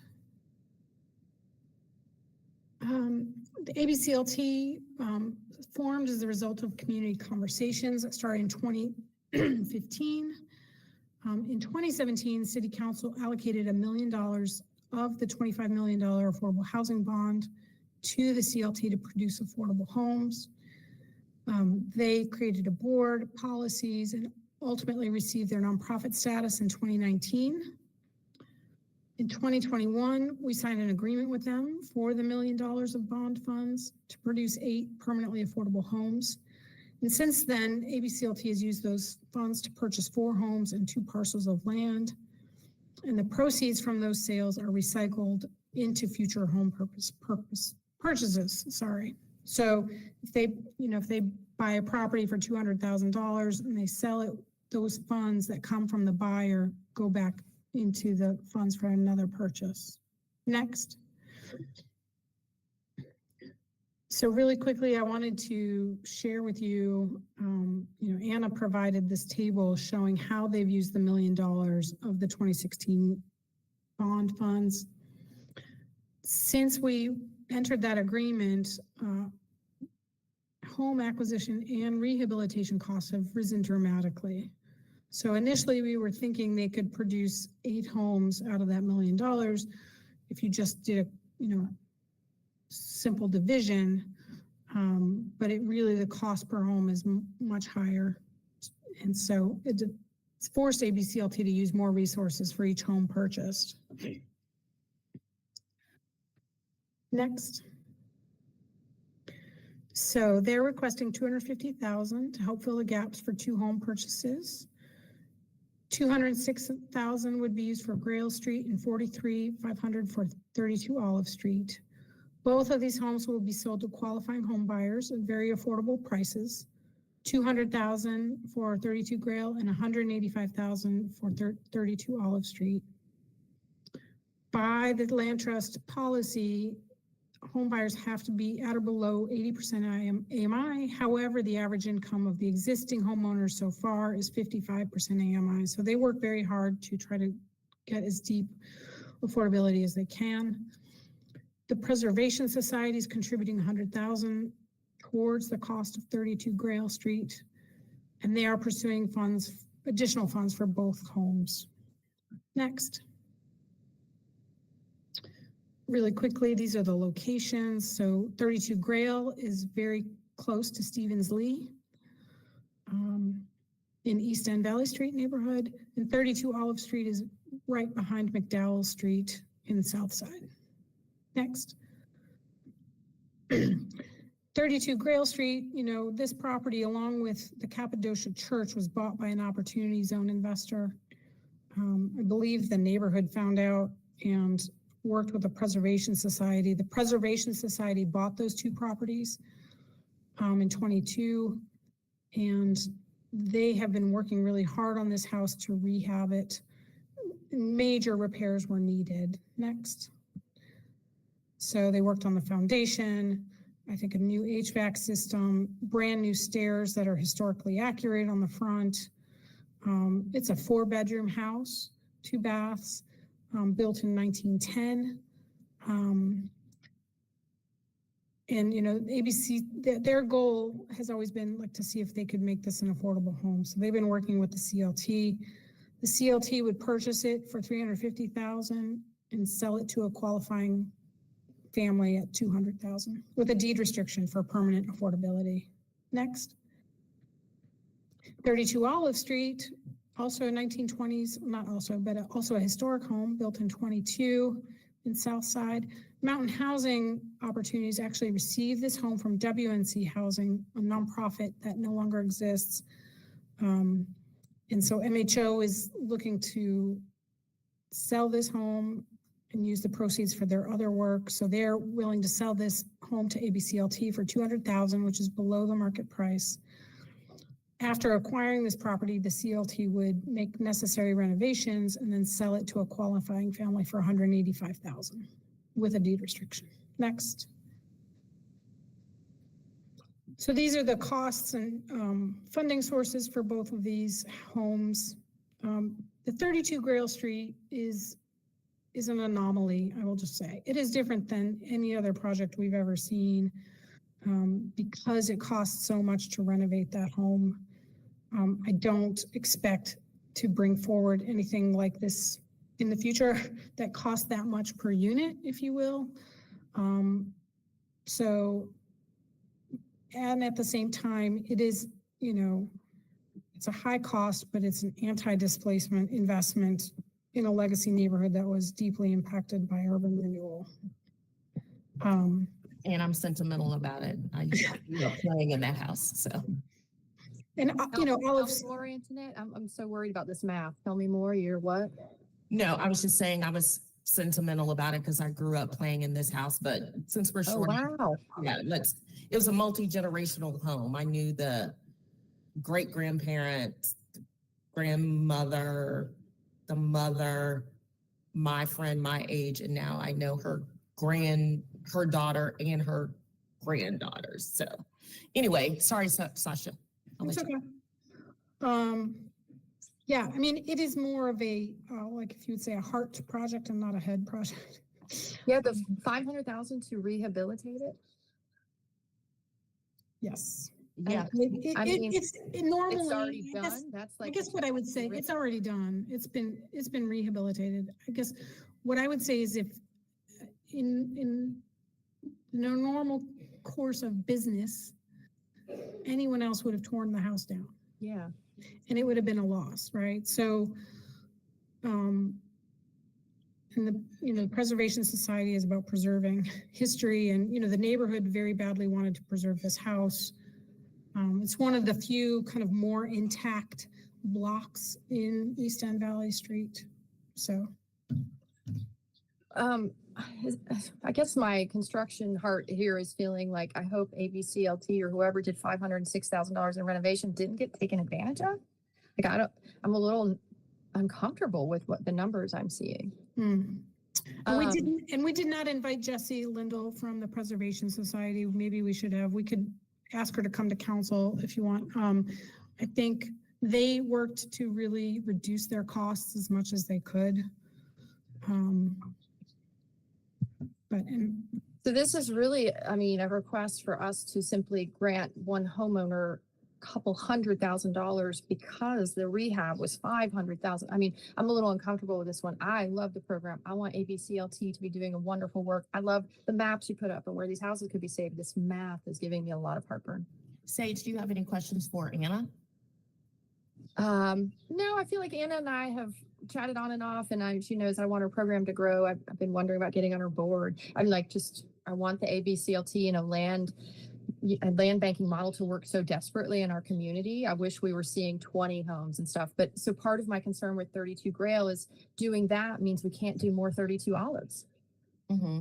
Well, Sasha, let's see what else you have in your presentation. Okay. Yeah. Next, Katie. So basically, this is a part of your Meets Council goals.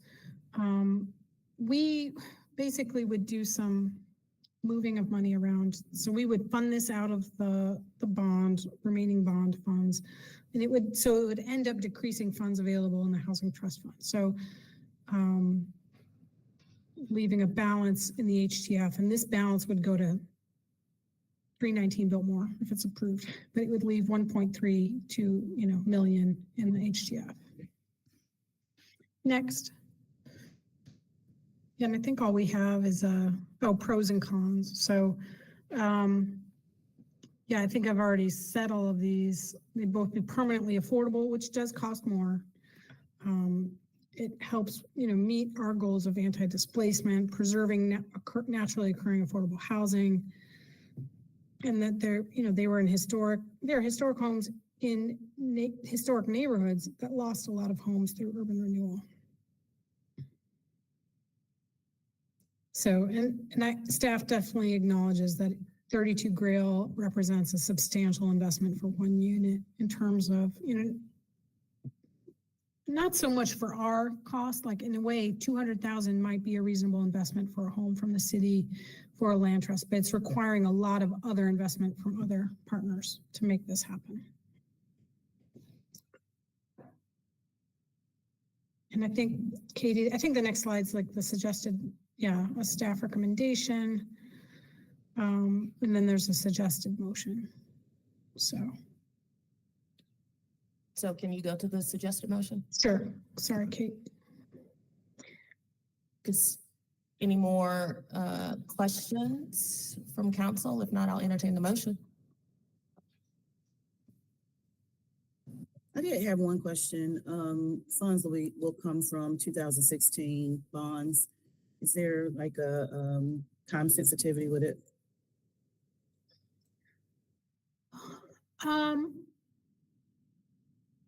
I think,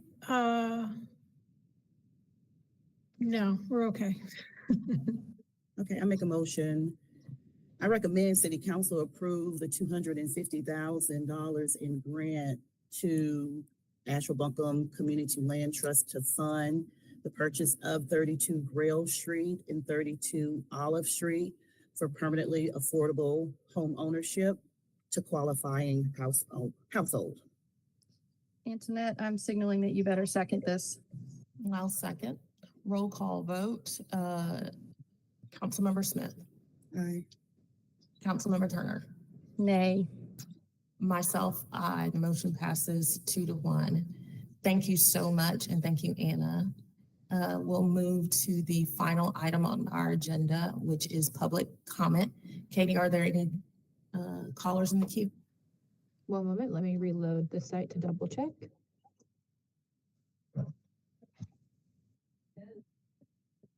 No, Vice Mayor, there is no one in the speaker queue. Okay, thank you all for a jam-packed filled meeting. We got a lot accomplished today. Y'all have a good rest of your day. Take care. Thanks, everyone.